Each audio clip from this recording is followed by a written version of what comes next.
ఓం సాయిరామ్.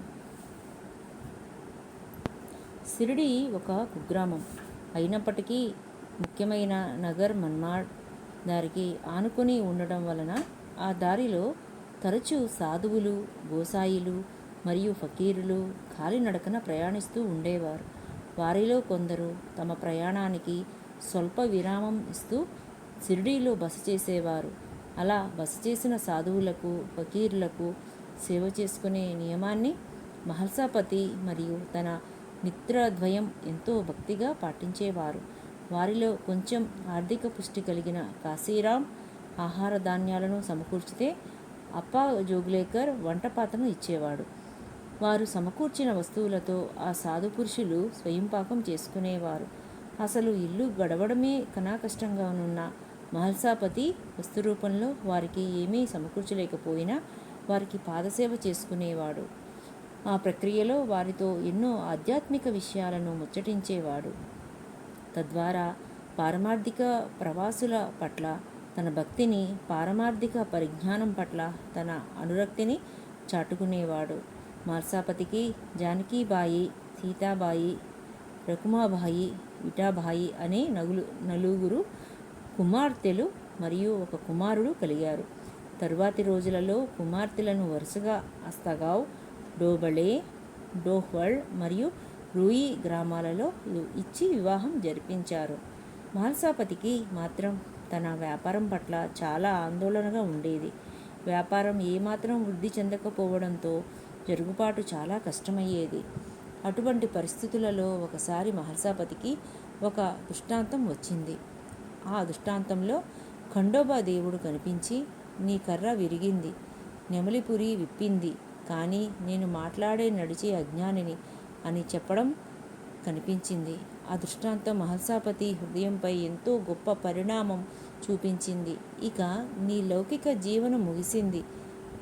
ఇక నీ హృదయంలో నిద్రాణమై ఉన్న అత్యున్నత పూర్వ సంస్కారాలు జాగృతం అయ్యాయి. నెమలిపురి విప్పింది. పారమార్థిక పురోగతిని వదిలి ప్రాపంచికంగా వృద్ధి సాధించుకోవాలనుకోవడం అవివేకం. నీవు మానవ జన్మ పొందింది ఇందుక? ఇంత అజ్ఞానమైతే ఎలా? నేను నడిచే మాట్లాడే అజ్ఞానిని అనే ఖండోబా బోధ ఆ దృష్టాంతం మాధ్యమంగా మహల్సాపతికి లభించింది. ఇక్కడ సావధానంగా వివేచించవలసిన అంశం ఒకటి ఉంది. అదేమిటంటే, సద్భక్తుని పారమార్థిక ఉద్ధరణ నియోజిత సద్గురువు ద్వారానే జరగాలి. అందుకు సద్భక్తుడు సద్గురువు చరణాలకు శరణాగతి చెందాలి. నిజానికి అందుకోసమై సద్భక్తుడు తానుగా చేసేది ఏమీ ఉండదు. అందుకు అవసరమైన పరిస్థితులను లౌకికంగా కానీ లేదా అలౌకిక కానీ సద్భక్తుని సంస్కారాన్ని బట్టి సద్గురువే తమ సంకల్పానుసారం ఘటింప చేస్తారు.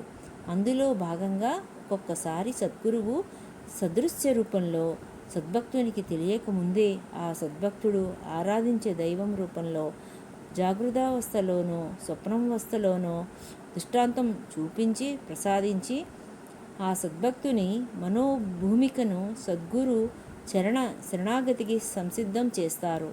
ఉదాహరణకు విష్ణుభక్తుడైన జస్టిస్ మేఘశ్యామ్ రేగేకు శ్రీ మహావిష్ణువు స్వప్న దర్శనం ప్రసాదించి సద్గురు సాయి చరణాలను ఆశ్రయించమని చెప్పడం, మరియు వణిలోని సప్తశృంగీదేవి పూజారి అయిన కాకాజీ వైద్యకు సప్తశృంగీదేవి స్వప్నంలో కనిపించి సాయిబాబాను ఆశ్రయించమని చెప్పడం వంటివి పై సత్యాన్ని తెలియజేస్తాయి.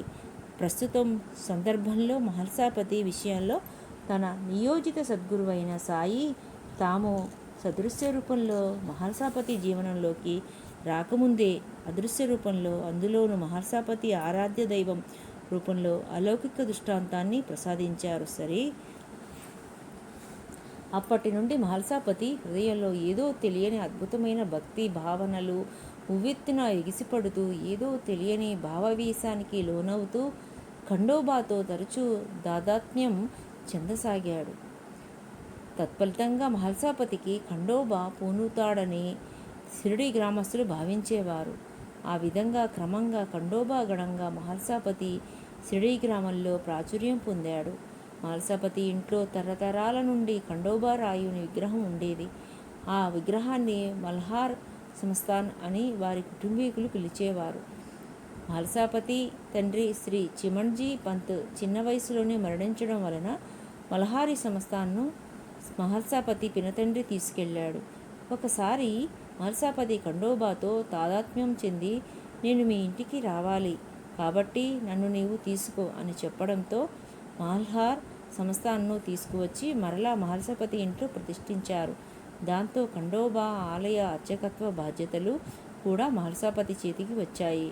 ఇక అప్పటి నుండి మహల్సాపతి ఖండోబా దేవునికి పూజావిధి, ఖండోబా పూజారిగా మల్హారీ మహత్యము గ్రంథం నియమంగా పారాయణ చేస్తూ జీవనం దాదాపు పారమార్థిక పూజా విధి, పారాయణ, సాధుపురుషులతో సత్సంగం వంటి వాటిలో గడిచిపోసాగింది.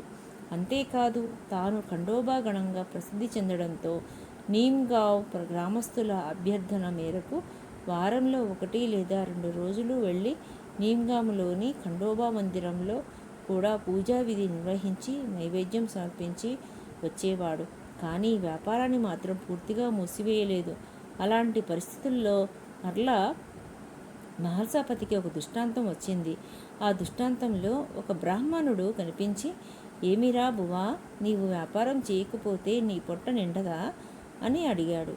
అప్పుడు మహల్సాపతి ఆ బ్రాహ్మణునితో, ఈ రోజు నుండి నేను ఎటువంటి వ్యాపారం ఉద్యోగం చేయను అని చెప్పాడు. అప్పుడు ఆ బ్రాహ్మణుడు, ఆ మాట నా పాదాలపై చేయి వేసి చెప్పు అని అడిగాడు. మహల్సాపతి ఆ ప్రకారమే చేశాడు. సాక్షాత్తు ఖండోబాయే ఆ బ్రాహ్మణుని రూపంలో వచ్చి తనకు ఆదేశం ఇచ్చారనే భావనతో మరుసటి రోజు నుండి తన వ్యాపారాన్ని పూర్తిగా వదిలివేసి సర్వకాలం భగవంతుని స్మరణలో, సాధుపురుషుల సేవలో గడపసాగాడు. కుటుంబ పోషణకై మధుకర వృత్తిని స్వీకరించి గ్రామంలో భిక్ష చేసుకోవడం ప్రారంభించాడు. గ్రామస్తులు ఖండోబా గణమైన మహల్సాపతికి ఆహార ధాన్యాలను భిక్షగా వేసేవారు. సుమారుగా ఆ కాలంలోనే మహల్సాపతి ఒక్కగానొక్క కుమారుడు అనారోగ్యంతో మరణించడంతో మహల్సాపతి హృదయంలో తీవ్ర వైరాగ్యం ఉత్పన్నమైంది. సంసార జీవితాన్ని పూర్తిగా త్యజించి ఖండోబా ఆలయంలోనే పూర్తికాలం నివసించసాగాడు. తన హృదయంలో భగవంతుడి పట్ల తీవ్రమైన భక్తి ప్రేమలు కలిగాయి. అంటే ఒక విధంగా భగవంతుని సన్నిధిలో ఉంటే చాలు, భగవంతుని సేవ చేసుకుంటే చాలు, ఇక ఏమీ అవసరం లేదనే రాగభక్తి భావం తన హృదయంలో మొగ్గతొడిగింది. భగవంతుని పట్ల ప్రేమ భక్తి కలిగిన వ్యక్తికి సంసారానురక్తి, విషయబుద్ధి తొలగిపోతాయి అని శ్రీరామకృష్ణ పరమహంస పేర్కొంటారు. సరిగ్గా ఆ చర్యా విధానమే మహల్సాపతి హృదయంలో సద్గురు సంకల్పానుసారంగా జరిగింది. హృదయంలో భగవత్ సాక్షాత్కారానికి అత్యావశ్యకమైన వైరాగ్యం దృఢపడసాగింది. ఇంతవరకు అదృశ్య రూపంలో మహల్సాపతి జీవన గమనాన్ని తమ సంకల్పానుసారం నడిపిస్తున్న నియోజిత సద్గురువు ఇక్కడి నుండి తమ ప్రత్యక్ష భౌతిక సన్నిధిలో తమ ప్రగాఢ సాంగత్యంతో తమ భక్తుని శుభ్ర మార్గాన నడిపించి చివరికంట గమ్యానికి చేర్చేందుకై సదృశ్య రూపంలో వేంచేసే శుభగడియలు ఆసన్నమయ్యాయి. సద్గురువు ఎప్పుడైతే అండగా నిలుస్తారో భగవంతుని చేరుకుని నిజమైన భక్తి అప్పుడే ప్రాప్తిస్తుంది. అటువంటి ప్రేమపూర్వక భక్తి ప్రపత్తులు పూర్వ పుణ్యకర్మల వల్లనే ప్రాప్తిస్తాయి అని కబీరు తన గీతంలో చెప్పినట్లుగా మహల్సాపతి పూర్వపుణ్య సంస్కారాలు భాగ్యోదయానికి వచ్చి ఇక భగవంతుని చేరుకునేందుకై మహల్సాపతికి అండగా నిలబడేందుకు తనతో సహా ఎందరో భక్తులను తమ ప్రత్యక్ష భౌతిక సాంగత్యంతో ఉద్ధరించడానికై ఆ భగవంతుడే స్థూల సద్గురు రూపంలో మహల్సాపతి వద్దకు ఇక వేంచేసి మహోన్నతమైన క్షణాలు సమీపించసాగాయి అని మహనీయుడైన బుల్లేష భగవంతుని సగుణ సాకార అవతార కార్యంలోని అంతరార్థాన్ని వర్ణించిన విధంగా స్వచ్ఛమైన భగవత్ తత్వం సగుణ సాకారుడై సద్గురు సాయి రూపంలో తన ఎదుట నిలిచే మహామంగళకరమైన ఘడియలు మహల్సాపతి జీవితంలో ప్రవేశించాయి.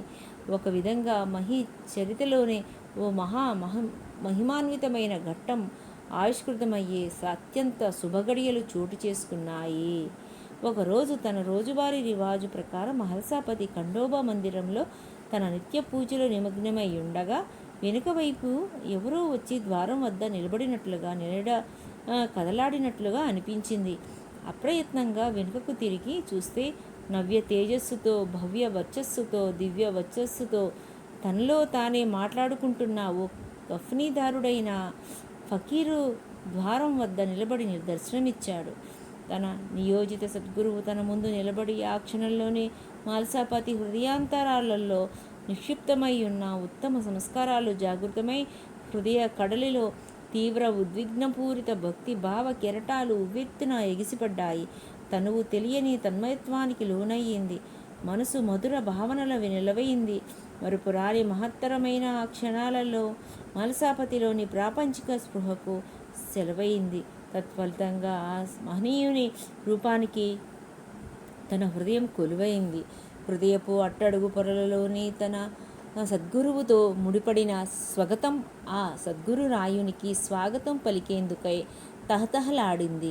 అసంకల్పితంగా, అప్రయత్నంగా ఆవోజీ సాయి మహారాజ్ అని అంటూ సాదరంగా ఆహ్వానించి సాష్టాంగ నమస్కారాలు సమర్పించి సాయి అని తాను నామకరణం చేసిన ఆ సగుణ సాకార పరబ్రహ్మకు ఆసనం అర్పించి ఆసీనులను చేశారు. తద్వారా అనామీ అయిన భగవంతునికి సాయి అని నామకరణం చేసి రాబోయే రోజులలో తరాలలో అసంఖ్యాక భక్తుల నాలుకపై నిత్యం నడయాడే తారక మంత్రాన్ని తాను అందజేసి అందరి హృదయాలలో అమరుడై వెలిగే భాగ్యాన్ని ఆ క్షణంలో మాల్సాపతి అందుకున్నాడు. అలా శ్రీ సాయిని చూసిన క్షణంలో అసంకల్పితంగా సాయి అని మాల్సాపతి పిలిచిన అన పిలవడానికి కారణమైన నేపథ్యం అందులో అంతర్భూతమయ్యుంది. నిజానికి సాయి అనే మహల్సాపతి పిలుపుకి మూలం సాయిం అనే హిందీ మరియు పంజాబీ పదం. సాయిం అనే పదానికి విభుడు, ప్రియతముడు, సద్గురువు మరియు భగవంతుడు అనే అర్థాలు వస్తాయి. ముఖ్యంగా సూఫీ సాంప్రదాయంలో భగవంతుని సాకార రూపమైన సద్గురువును సాయిం అని పిలుస్తారు. ఆ భగవంతుని రూపంతో ప్రగాఢమైన ప్రియతమత్వాన్ని సాయిం అని పిలుపు ద్వారా ప్రతిధ్వనింపచేస్తారు. నాటి రోజులలో మహమ్మదీయ పాలనలోని నిజాం రాజ్యంలో ఇస్లాం ధర్మంలో భక్తియోగమైన సూఫీ సాంప్రదాయం నాటి సామాజిక సాంఘిక పరిస్థితులను అనుసరించి ప్రదీప్యమానమై పరిడెల్లవిల్లింది. తత్ఫలితంగా దేశంలోని పలు ప్రాంతాల నుండి సూఫీ ఫకీర్లు నిజాం రాజ్యానికి వలస వచ్చేవారు. ఆ ప్రక్రియలో భాగంగా కొందరు సూఫీ ఫకీర్లు నిజాం రాజ్యంలోని ఔరంగాబాదుకు సమీపంలోనున్న షిరిడీ రహదారి గుండా ప్రయాణించేవారు. ధార్మిక ప్రవృత్తి కలిగిన ప్రజానీకం ఆ సూఫీ ఫకీర్లను భగవంతుని ప్రతిరూపాలుగా పరిగణిస్తూ సాయిం అని సంబోధించడం నాటి కాలంలో కద్దు. గోసాయిలు వస్తే నమో నారాయణ అని, బైరాగులు వస్తే జైరాం అని, ఫకీర్లు వచ్చినట్లయితే జై సాయి అని అనేవారమని మహల్సాపతి తన స్మృతులలో పేర్కొంటారు. ఆ ఆనవాయితీ అనుసరించే నాడు మహల్సాపతి ఆవో సాయి మహారాజ్ అని ఆహ్వానించాడు. అంటే ఒక విధంగా సాయిం అనే పదం మహల్సాపతి బృందం వాడుకలోకి వచ్చేసరికి సాయి అయింది. మహారాష్ట్ర సంప్రదాయాన్ని అనుసరించి మహనీయులను మహారాజ్ అని పిలుస్తారు మరియు ఉల్లేఖిస్తారు. కనుకనే అటువంటి నేపథ్యంలో సాయి మహారాజ్ అని మహల్సాపతి పిలిచాడు. అందుకే బాబాను ప్రత్యక్షంగా సేవించుకున్న ప్రఖ్యాత సాయి భక్తులైన కాపాడే కూడా తమ దైనందిన సాయిం మహారాజ్ అని ఉల్లేఖిస్తారు. సరి ఇకపోతే చాంద్ పాటిల్ పెళ్లి బృందంతో కలిసి కదా శ్రీ సాయి షిరిడీ వచ్చింది, మరి ఆ విషయం ప్రస్తావించలేదు అనే సందేహం కలిగితే సందేహ నివృత్తి కోసమై బాబా పెళ్లి బృందంతో కలిసి షిరిడీ రావడం అనే అంశంపై వివరణాత్మకమైన విశ్లేషణాత్మకమైన వివేచన కూడిన వ్యాసాన్ని ఈ కలం సాయి భక్తకోటికి సవినీయంగా సమర్పించిన శ్రద్ధ సబూరి అనే గ్రంథంలో పొందుపరచడం జరిగింది. బాబా షిరిడీ ఆగమనానికి సంబంధించి సవిస్తారమైన ప్రస్తావనను ఆ వ్యాసంలో చదవవలసిందిగా పాఠకులకు ప్రార్థన. తమకై తామే అలా సగుణ దేహదారియే ఖండోబా ఆలయ ద్వారం వద్ద మల్సాపతికి అడుగు దూరంలో అకస్మాత్తుగా ప్రకటమైన సద్గురుని సాయిని ఆసీనులను చేసి తన పూజా విధిని పూర్తి చేసుకువస్తానని వినమ్రంగా పలికి ఖండోబారాయునికి తన పూజ కొనసాగించాడు. ప్రస్తుత సందర్భంలో ఆవిష్కృతమైన అద్భుతమైన దృశ్యం ఏమిటంటే, భగవంతుని విదేహ రూపానికి మహల్సాపతి విధిపూర్వకంగా పూజిస్తుంటే ఆ భగవంతుడు అక్కడే సదేహ రూపంలో ఆసీనులై ఆ పూజా విధిని వీక్షించసాగారు. మహల్సాపతి హృదయంలోని భక్తి భావాన్ని తనివి తీరా గ్రోలసాగారు. ఆహా, ఎంతటి అవర్ణీయనీయమైన దృశ్యం!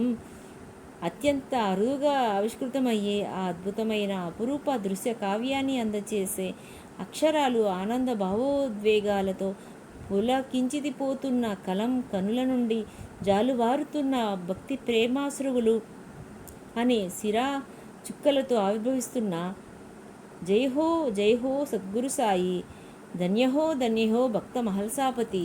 మహల్సాపతి తన పూజా విధి ముగించుకొని తనకు తెలియకుండానే నామకరణం చేసిన సద్గురు సాయి మహారాజ్ సన్నిధిలో కూర్చొని చిలిం వెలిగించి ఆ చిలింని బాబాతో కలిసి పీలుస్తూ బాబా గురించిన వివరాలను అడిగాడు. మనం ముందర ముచ్చటించుకున్నట్లుగా షిరిడీ రహదారి గుండా ప్రవాసం చేసే అందరూ ఫకీర్లు మాదిరిగానే బాబా కూడా ప్రవాసం చేస్తున్నారేమోనని సహజ ఆలోచన సరళిని అనుసరించి సాయి, బాబా మీరు ఎక్కడి నుండి వస్తున్నారు, ఎక్కడికి వెళుతున్నారు అని విచారించాడు. అప్పుడు బాబా తమదైన నర్మగర్భ శైలిలో అత్యంత నిగూఢమైన రీతిలో మహాత్ముల యొక్క సహజమైన పరిభాషలో మేము చాలా చాలా దూరం నుండి వస్తున్నామని, అల్లామియా ఈ గ్రామంతో పాటు చుట్టుప్రక్కల కొన్ని గ్రామాలను తమకు అప్పచెప్పారని, వాటి బాగోగులు చూసుకునేందుకై తాము విచ్చేశామని తెలియజేశారు. అంతేకాదు తమ పూర్వీకులు ఇక్కడ నివసించేవారని, ఒక విధంగా ఇది తమకు సాసర్వాడి అత్తగారిల్లు అని, తన బంధువులు అంతా ఇక్కడే ఉండేవారని, దాదాపుగా 200 సంవత్సరాల తరువాత ఇక్కడకు రావడం తటస్థించిందని సమాధానమిచ్చారు. 1916వ సంవత్సరంలో బాబా దర్శనానికై వచ్చే భక్తుల సౌకర్యార్థమై బాబాకు అత్యంత సన్నిహిత భక్తులైన తాత్యా పాటిల్కు కార్యదర్శిగా మరియు శ్రీ హెచ్.బి. సాటే అధ్యక్షుడిగా దక్షిణ భిక్షా సంస్థ అనే ఒక సంస్థాగత వ్యవస్థను ప్రారంభించడం జరిగింది. దక్షిణ భిక్షా సంస్థ నుండి శ్రీ సాయి సంబంధిత సమాచార ప్రచారానికై సాయినాథ ప్రభ అనే ఒక మానసపత్రికను ప్రచురించేవారు.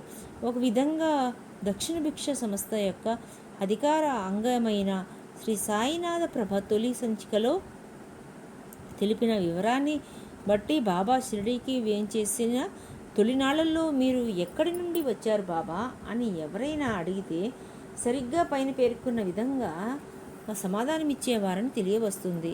అత్యంత నిగూఢమైన రీతిలో బాబా పలికిన మాటలను విని సామాన్య జనావళి అయితే ఈ ఫకీరుకు పిచ్చి పతాక స్థాయిలో ఉంది అని ఖచ్చితంగా అనుకుని ఉండేవారు. కానీ మహల్సాపతి హృదయంలోని అత్యున్నత సంస్కారం మరియు హృదయాంతరాళలోని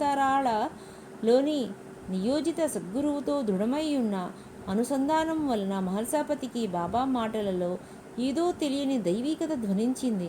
అందువలన బాబా తాను భావించినట్లు షిరిడీ రహదారి గుండా ప్రవాసం చేసే మామూలు మహమ్మదీయ ఫకీరు కాదని, షిరిడీ నివాసానికై వేంచేసిన మహనీయమైన ఔలియా అని అర్థమైంది. అంతేకాదు బాబా మాటలను బట్టి ఇక బాబా షిరిడీలోనే వసించబోతున్నారనే భావనతో మహల్సాపతి మనసు మయూరమై నాట్యమాడింది. బాబా పదండి వెళదాం అని చెప్పి బాబాను తీసుకుని షిరిడీ పొలిమేర వద్దనున్న పాడుబడిన మసీదుకు తీసుకువచ్చాడు. బాబా ఇక మీరు ఇక్కడ నివాసం ఉండవచ్చు అని చెప్పాడు.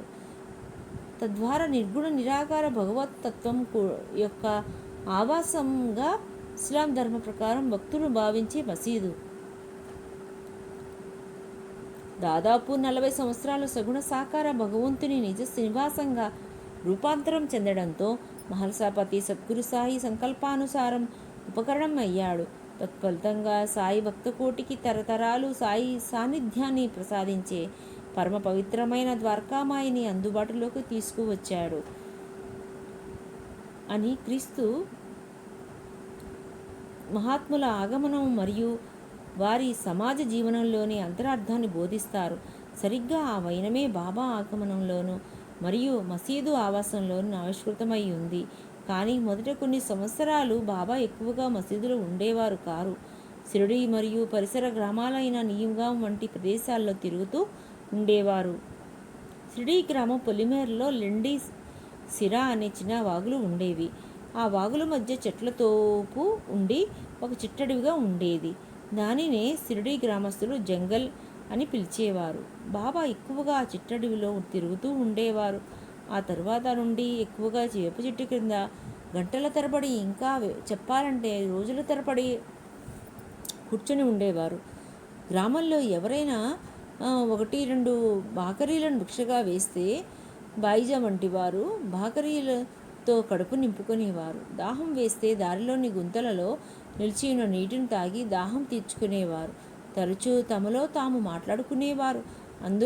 అందువలన షిరిడీ గ్రామంలో అందరూ సహజంగానే బాబాను ఒక పిచ్చి ఫకీరుగా భావించేవారు.